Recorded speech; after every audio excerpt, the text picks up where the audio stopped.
Hey everybody. If you're joining us for the first time today, we want to let you know that we appreciate you tuning in. September is Suicide Prevention Month, so we'll be speaking about difficult topics in mental health during this newsletter, including depression and suicidal ideation. This content may be challenging or triggering for some viewers, so please use discretion when watching.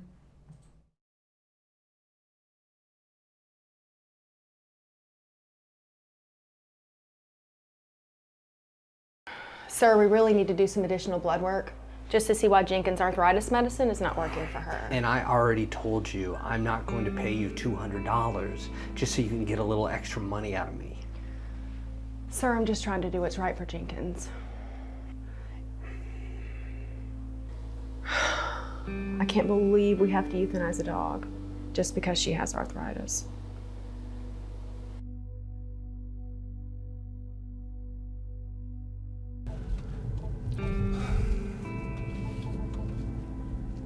Why can't you just put that away?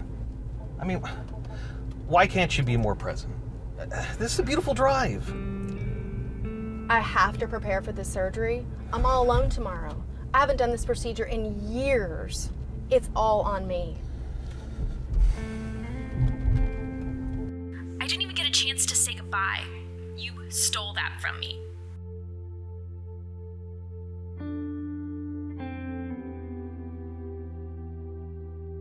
I give everything to this job. I have nothing left. I cannot sleep. I have no one to talk to.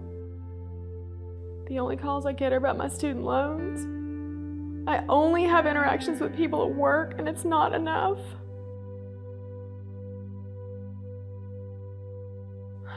I don't know what to do.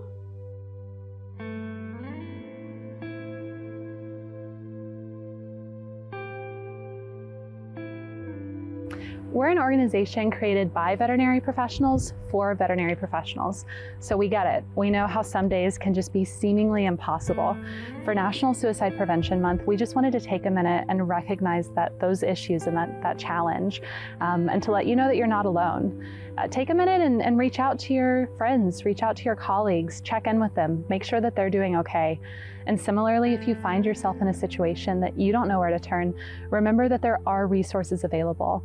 Please feel free to reach out to Dr. Rodney at any point or to any of us. We're here to listen and we're here to help. Thank you and be well.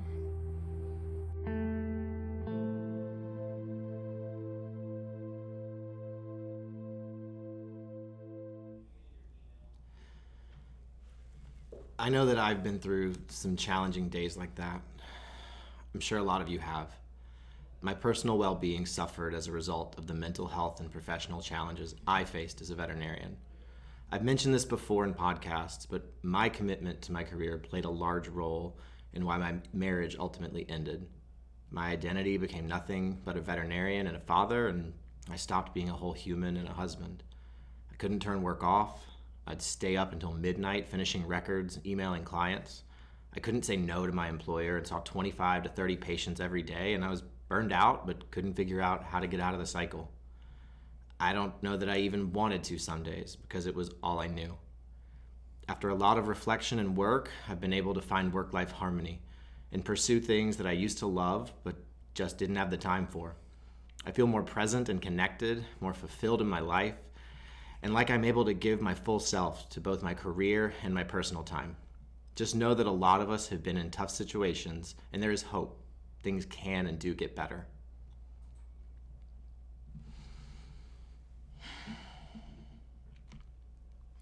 There is resources. Please reach out to the resources on the screen. We're here for you, and be well. Speaking of resources, please keep a lookout for our new wellness app. This has been specially curated to pinpoint stressors unique to you. It provides easy-to-use weekly assessments, mood tracker, coaching, and a personalized recovery plan for your overall well-being. This will be free to all employees and will be rolling out in the next few weeks.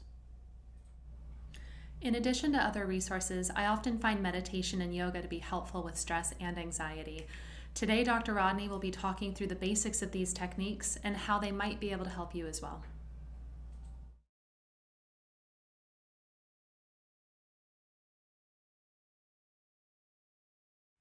Hello, everybody. I'm glad to be here today. Today, we're going to be talking about holistic ways to reduce stress. Stress impacts us in many different ways. First of all, the chemicals in our middle brain, the norepinephrine, dopamine, and serotonin, start dancing around and getting out of balance. It leads to mental health diagnosis. Our immune system is jeopardized, and so we get sick often. But one of the major roles that stress has on all of us is that our body itself, when under stress, produces pro-inflammatory chemicals that spread throughout our entire body. There's two options we can take. We can take some medication, a benzodiazepine, to reduce the anxiety and the stress, or we could try a holistic approach. Instead of taking medicine, we have a behavior that reduces the stress. Now, there are three common behaviors that many people use, and I've used all three of them. I probably depended most upon meditation. Another way is yoga. A third way is Pilates. But in all of those three areas of meditation, yoga, and Pilates, it's a mind-body experience. What that means is it clears the mind to dissociate in a proper way away from whatever the stress is. It not only helps us to clear our mind, but it improves our relaxation. The more you do these mindfulness exercises, it improves your relaxation, which then therefore, of course, reduces the stress. The mindfulness activity lowers the heart rate. It therefore then improves heart health. When you meditate, when you do yoga and Pilates, it's going to lower the blood pressure. But the research shows very conclusively that 30 minutes after you've done the exercises, your blood pressure is significantly lower.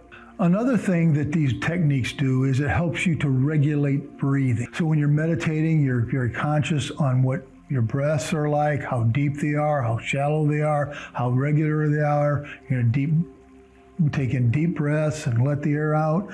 It helps you to regulate that breathing. Now, one of the biggest scientific benefits of this is that if you have a headache because of the pro-inflammatory chemicals, the doctor will prescribe you an anti-inflammatory drug, like Advil. If that doesn't work, they'll give you a prescription level anti-inflammatory. You know what else will take away your migraines and headaches? Meditation, yoga, Pilates, relaxation, breathing, reducing the stress. It also reduces chronic pain. The research is compelling on that. The studies also clearly show that depression is significantly relieved when you're involved in mindfulness techniques. And then finally, of course, they also increase your strength, the strength of your body, which improves your overall wholeness as an individual. Maybe some of you need to start considering a regular routine involving meditation, yoga, Pilates, or some other kind of mind-body experience that will help you to reduce the stress and provide you with a sense of relaxation and wholeness. That's what I hope for all of you. You will find they have amazing benefits, as I've explained. Thank you very much. Thank you, Dr. Rodney. We appreciate your perspective, as always. Like yoga, meditation can be a tool to help reduce stress and keep our minds well. We will be starting a meditation series that will be available to all team members who are interested in participating. Speaking of team members, we do have lots of folks who have joined us recently. See here, we have multiple doctors, technicians, so welcome everybody to our team. Welcome to the team. Be sure to give a warm welcome to all of our new additions. Our team will continue to grow over the next month with these key team members.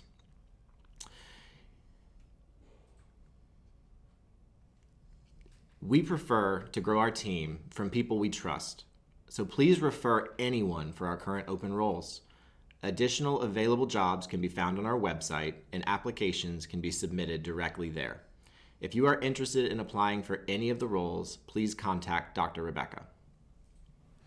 If anybody knows of someone who's interested in joining our team, please reach out to me anytime. You can earn a $5,000 bonus if a veterinarian referral is hired and $1,000 for technicians.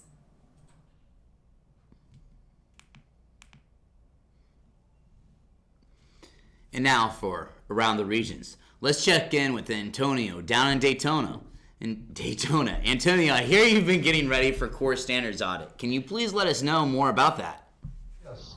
With the core standards, it's basically, from my understanding, just seeing where we are as far as facility needs, employee needs, also making certain that certain regular routines are being followed and certain new systems of accountability are being implemented, and that everybody is basically keeping on the same page, keeping a nice open line of communication.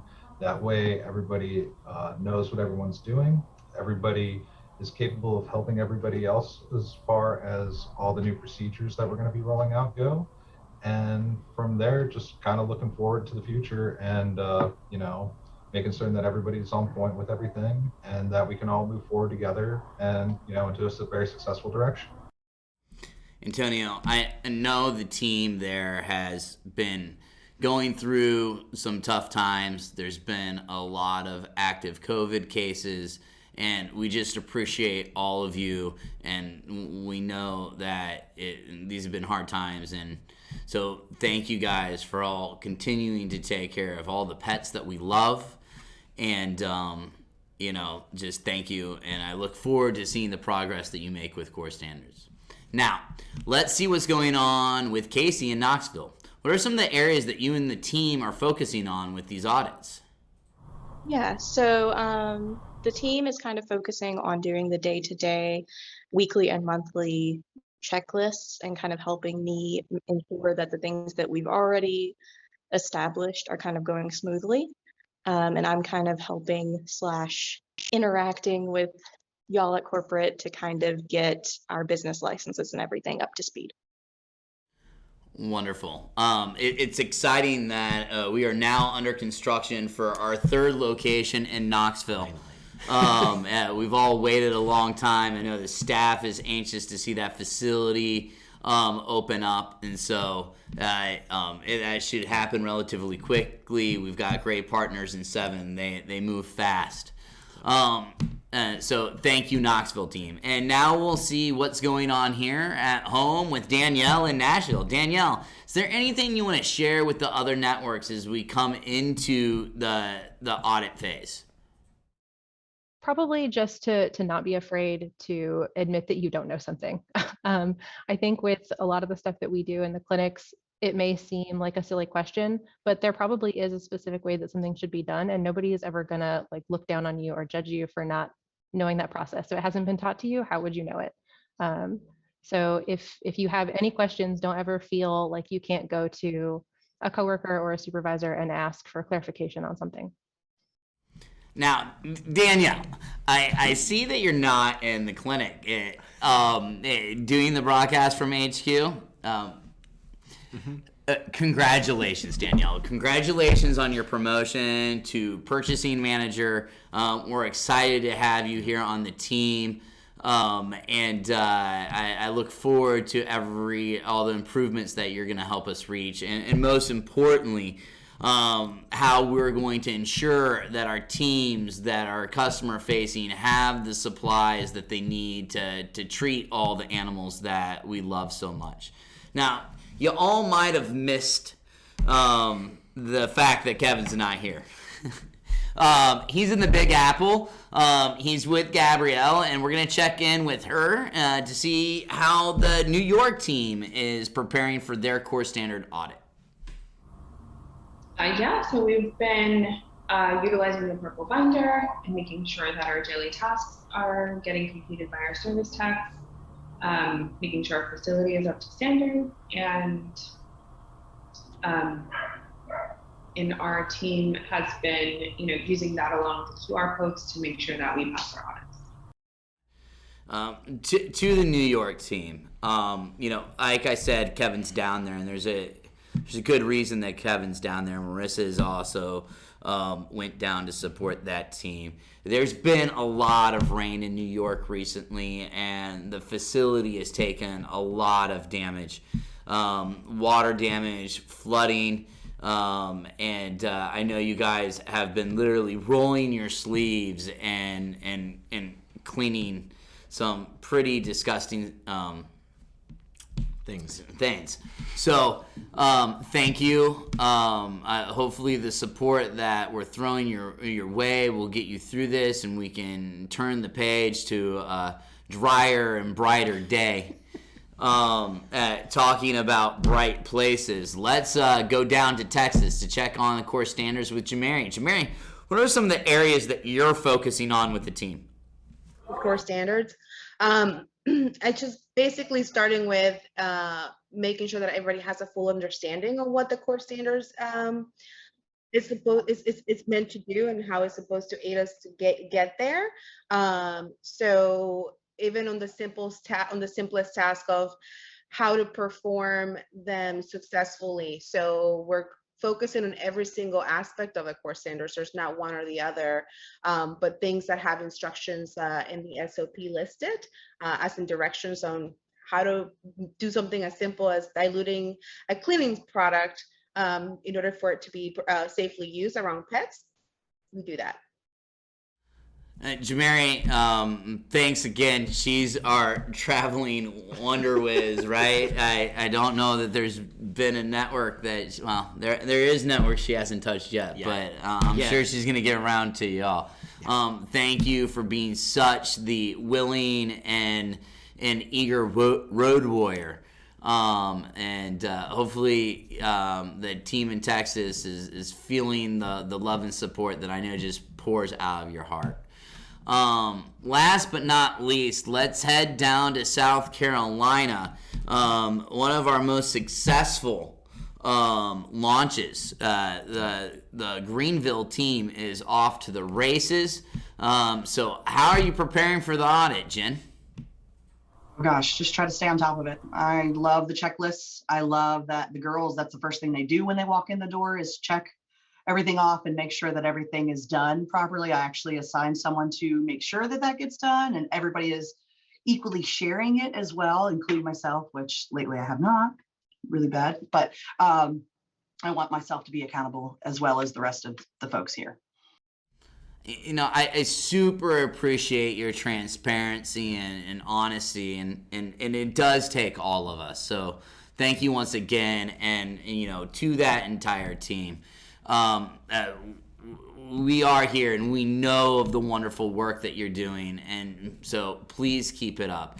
You know, all in all, these audits are meant to reduce risk, right? They're meant to make sure that we're covering the basics, the core pieces of the business that's necessary so that we can really focus our time and effort, right? That all team members can focus their time and effort on providing the best care for the pets that we see.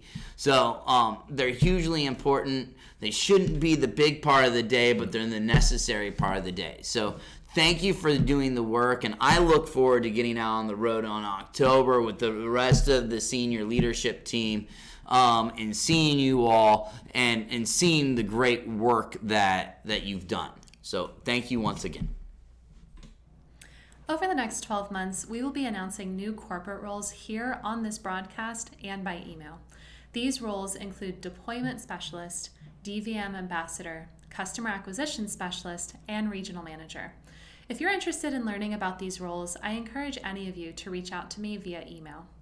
As always, we like to take a moment to remember why we're all here, to take care of our patients. For today's Focus on the Medicine, we'll be hearing from Dr. Stephanie Akers in Knoxville on medications we can utilize to reduce stress in our patients. Coming to the vet can be a very stressful experience for the pet and then for their owner as well when they know that their pet's not going to be so good. Not everybody's as cool, calm, and collected as little Hazel here. So when we have a pet coming to the vet that has anxiety, one of the ways that we can maximize their experience is by low stress handling. And the other thing we can do is start thinking about veterinary pharmaceuticals to help the pet have a fear-free experience. A calm environment isn't going to work for everyone though. Our goal is to reduce the FAS of the pet, the fear, anxiety, and stress. In fear-free veterinary medicine, we have a scoring system for FAS. For animals in the 0 to 1 range, pretty much your appointment is a go. For animals in the 2 to 3 range, we need to be cautious and try to maximize the experience for that pet, potentially with pharmaceuticals. For the score 4 to 5 pet, we need to stop that appointment and we really need to look into pharmaceutical options so that everybody involved in that appointment can proceed safely, comfortably, and with the best experience possible. Research has shown that a fear-free experience is important in setting roles for the future. We need to make sure that first experience is the best it can be so that we can minimize fear responses down the road in future visits. So for animals in the FAS 2 to 3 category, a lot of times we can get away with one pharmaceutical drug. There's really 3 main drugs we're going to talk about today for this type of pet. The first one is trazodone. Trazodone affects serotonin levels. It's not an SSRI, but it is a serotonin receptor antagonist and reuptake inhibitor. It has a wide margin of safety, and so we can use it both in dogs and cats in a very safe way to try to calm them down and provide some anxiolytic support or anxiety-reducing support for their visit. Another commonly used medication is gabapentin. This is really a pain medication with an unknown mechanism of action. We know that it improves pain for neurogenic pain or neuropathic pain, so things like a pinched nerve. One of the side effects of gabapentin is sedation, and so we use that side effect to our advantage when we have pets coming to the vet. Gabapentin has become really a drug of choice for many veterinarians for the anxious cat coming to the veterinarian. It has an even wider margin of safety than trazodone, and cats tend to accept it very well, and so for your anxious or aggressive kitties, this can be a fantastic drug of choice. Clonidine is the last medication we're going to talk about in specifics as far as meds to reduce the anxiety of the vet visit. It's an alpha-2 agonist, and because of this, it has effects on the cardiovascular system.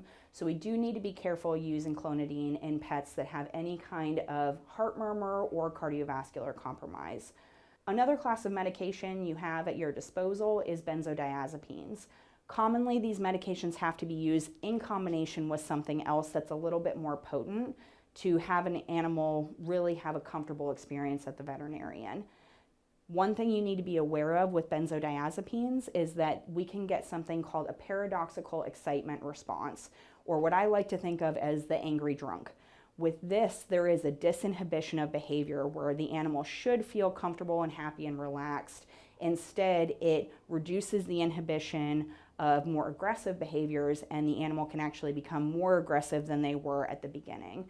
For difficult cases, i.e. your patients that are in the FAS class of 4 to 5, a lot of times we have to use a multimodal approach where we use multiple different medications in combination to really maximize the effect. In conclusion, for aggressive and fearful animals, it's really important that we have a calm, quiet, safe environment, that we use our low-stress handling skills, but lastly, that we really think about some pharmaceutical help, or what I like to tell my clients, better living through chemistry, to really make that appointment the best and smoothest that it can go and make it the most comfortable we can for all involved.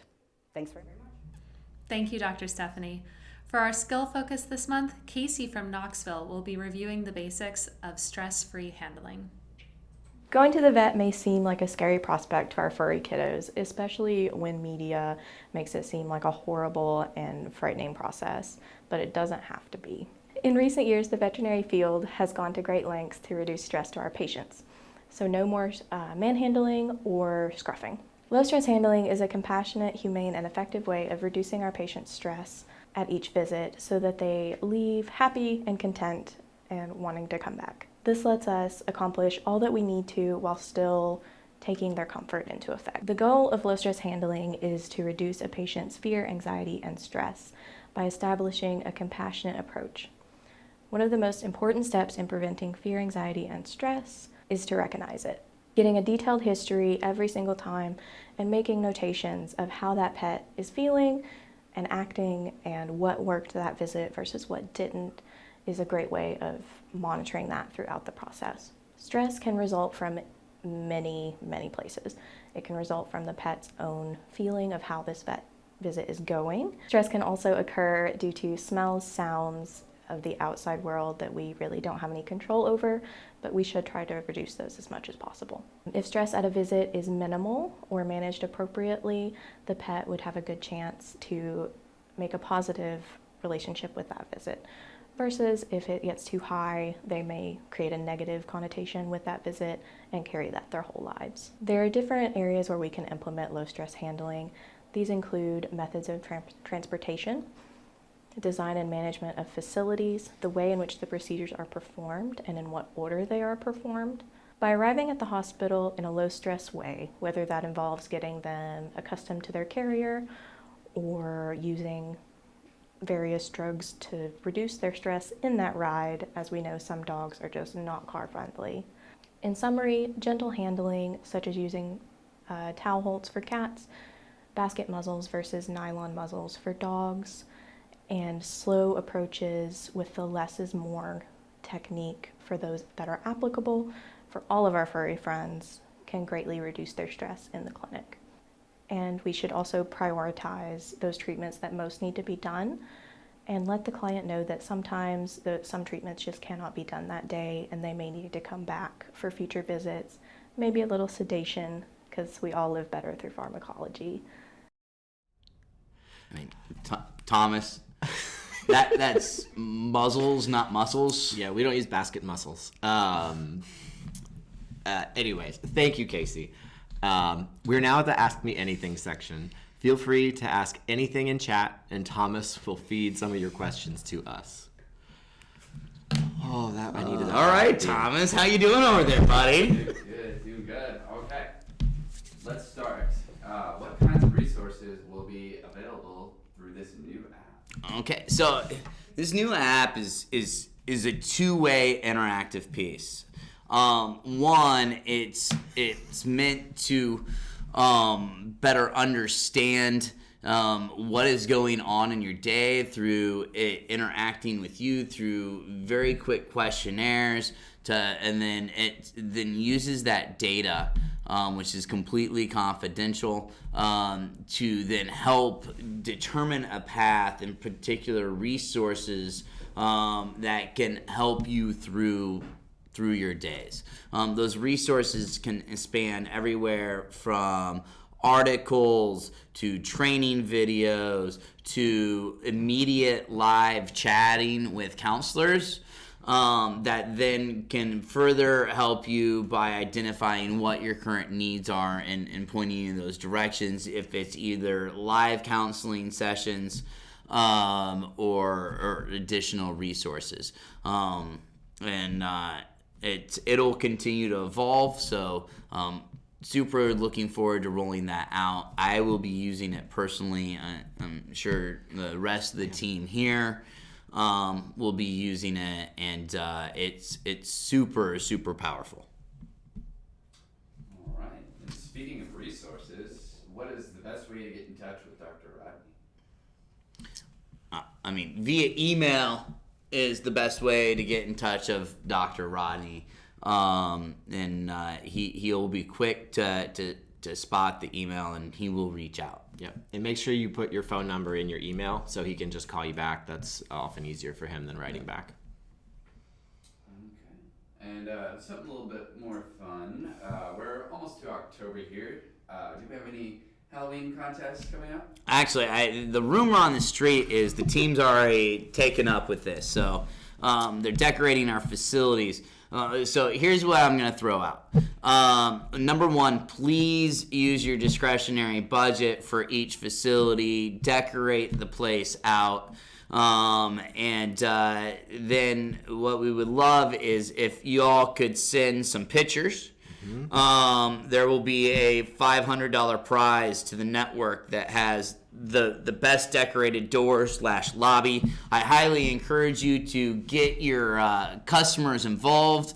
And so, in fact, we will reach out to all the customers and ask for them to submit photos, and we will get those photos to you so you can print them up and add photos of your customers in costumes to the decoration. Yes. So, thank you guys for your initiative, and we're here to support you. Yeah, run with it, get creative, make it a photo booth for the pets, whatever y'all want to do. He loves this photo booth. I know, but people... If it's down, let's do it. Have fun with it. Have fun. What else we got? We've got a question for Dr. Jason. Uh-oh. What benzos are recommended for anxious pets? That's a great question. So I usually start with alprazolam. And for those of you who don't know, the class of benzos is going to be the Valium class of drugs. Anything that ends in azam is probably a benzo. So alprazolam being Xanax is my go-to. I do know that some patients do better on clonazepam or lorazepam, all of which are available. I don't often reach for Valium, for diazepam for issues like this, but yeah, alprazolam, lorazepam, and clonazepam would be my three go-tos for oral medications and benzos. Can you think of any others, Dr. Rebecca? Those are my go-to, especially in combination with trazodone, with fluoxetine. Yeah. Does the movie Zam have any effect? No. Okay. No. Neither does Shazam, the movie. That's the one I'm thinking about. Shazam. It's the Shaq movie? No, it's not Shaq anymore. They've got, what's the one? I'll pull it up for you. Okay. You don't watch movies. You're No. too busy working. I watch cartoons. I have kids. Little kids. What's their favorite cartoon? You have little. Right now they're addicted to this movie called Bolt, about a dog that's like a superhero. No. That's a generation ago. What else we got? I forget how young she is. That one? Yeah. So following up on the previous question, just a quick follow-up to that. What is the weight per milliliter for dispensing on the benzos? Weight mg per kg, it's variable based on drug, and it's usually pretty broad. My Xanax dose, I start as low as 0.01 mg per kg and tap out at 0.1. So when I talk to owners about it, I let them know, like, yeah, your dog can take anywhere from 0.1 to 1 milligram. So we're going to start low and work our way up. But I would have to resort to looking on VIN or Plums to get the exact doses for those drugs. And all of our doctors have VIN accounts. So you should be able to go in and use their drug handbook library. And that's a great place to go, not just for the safe dosing range, but there are tons and tons and tons of threads on the effective combinations pre-visit to use in all the species we see. I love VIN. Mm-hmm. I mean, I just think it's a great resource, and I know that Dr. Jessica, my wife, is a avid user of VIN. You know, there's never really an inappropriate time to use that resource or to pick up the phone and call one of our senior traveling doctors, right? And we're rolling out new position as senior traveling vet techs for all the techs to get additional support. We're really working to build resources around the medical team. And I highly encourage all of you guys to take advantage of the veterinarian channel that I've made on Slack. Please use it as a way to bounce ideas and cases off of each other. Like I've said it many times in the past, I've got 25 doctors in 5 states and we're one team. And so take advantage of the fact that even if you're alone at your clinic in Ormond Beach or in Greenville, South Carolina or New York City, you're never alone. You've got probably another 10 to 15 doctors in clinic that day, plus myself and Dr. Rick and Ray, that you can reach out to for anything from, hey, look at these rads I just took, to I got a weird case and have you used this drug before? What dose do you start? Because I've plenty of times looked on VIN and the dosing range is like, oh, you could start at 10 or 200, and that's not helpful. So talking to the rest of us, take advantage of the team we have. All right. And a follow-up to that, can you supply what the name of the channel is? Yeah, it's #veterinarians. I should have all of my doctors added to it on Slack. And if you're not on it, then I apologize, and I'll make sure you get added.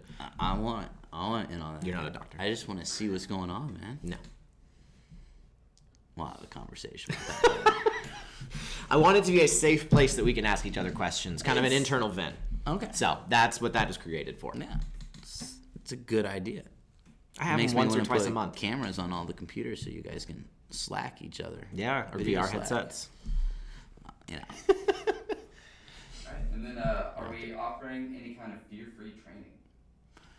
I mean, we absolutely should be. So fearfree is part of the technician training program we're building out. Fearfree is part of the doctor development training program that I'm working on. As far as the official fear-free certification process. That's not something that we're looking at this point, just because there's lots of, in my opinion, unnecessary fees to get the certifications and badges to go on your scrubs. I think we can be fear-free, we can educate fear-free, and those materials are currently being built. All right. And last but not least, Chelsea wants to know, what was your favorite cartoon? Oh, he answered his, yeah? No, that was my kid's cartoon show. You go first. G.I. Joe. Hands down, no questions asked. G.I. Joe. American hero. You know, knowing's half the battle. Knowing is half the battle. That's very fast. As a kid, I was Teenage Mutant Ninja Turtles, 100%. That was it. I was locked and loaded there. I had all the things. I would build tower forts out of shoeboxes stuck between my two dressers. And Chelsea, please, what was your favorite cartoon? We need to know this now. And Dr. Rebecca. Mine was Arthur, because that's, you know. It's like a learning one. It's a learning thing. It is a cartoon. It's a learning cartoon. It's an aardvark. Teaches you how to spell aardvark. I think that's cheating. I mean, my favorite one now. If she would have said, what was the strawberry character? Strawberry Shortcake? Is that a cartoon? No, but it's a character. What was the cartoon? Is it a cartoon of its own, or okay? Yeah. Or before. My favorite now. Before your time would have been along the lines there. I'm getting all the cartoons now because I've got a 4 and a 6-year-old. So now I'm watching the new Magic School Bus with Kate McKinnon as the Miss Frizzle. And I'm watching this show called Storybots on Netflix that's ridiculous and hilarious and actually really educational. My kids have really migrated from the cartoons to live action. Yeah. But it's mostly gymnastics and horses. And you would be shocked at how many shows there are on gymnastics and horses for kids. Yeah. What else we got? One more. Oh, and Chelsea's cartoon. Oh, we didn't hear from Chelsea. Answer. Chelsea. Yeah, she hasn't said it. Also, Chelsea, glad you're feeling better. Glad you're back with us. Oh, is it? She said the big comfy couch. I don't know. Big. Yeah. It's not a cartoon? Now I'm feeling old. I don't know. I have no clue. It's okay. I don't know that one either. What's up? Another question. Have we thought about getting shirts for kennel techs and grooming that would have our logo? I would love t-shirts. I would love to look into getting like t-shirts with the logo. Yeah, it's been on a bigger shopping list for a while, and that just has not made its way up the priority list. So it's on the to-do list. Yeah, well, we do have the store now, and everybody should have credits in there. So if you haven't used your, how much was it? $40. If you haven't used your $40, you can definitely go get a t-shirt or two. Yeah, so we can reach out to them. I don't know if t-shirts are on there. I know polos and jackets I'm sure and scrub there's tops. gotta be a t-shirt. They're not. We can, if not, we can add it. But yeah, that's a don't great need idea. more than one. And when we did it at Your Pet's Wellness, we went through a lot of t-shirts. Yeah, well, luckily they're cheap. Ish. Someone said the coffee mug is fantastic. Coffee mug? Oh, someone got who got the coffee mug? I want to know who got the coffee mug. So the username is Whiskey Rude. Who's Whiskey Rude? I want to know. Come on with your handle. Are we just gonna guess? I wouldn't even know where to guess. Whiskey. Yeah, I got nothing. Don't touch it. Why not? Dr. Z says don't touch it. Okay. All right. You gonna tell us who you are? It's Whitney. Whitney! All right, there we go. She likes a coffee mug. Good for you, Whitney. And then, do we have an ETA on when the tires will be ready?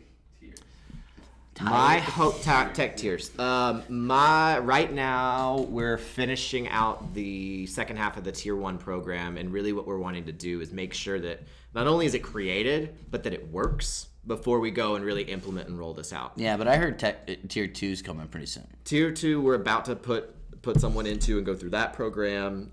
For those of you who haven't heard me talk about the simplify this, we're creating a process to get a new team member in, and in a process of about 8 to 10 weeks have them up to where they can run rooms and be a tier 1 tech. A tier 2 tech is everything else except for surgery. I would consider them a hospital tech. We're going to train monitoring in that tier as well. And then our tier 3s are going to be our surgical anesthetic techs.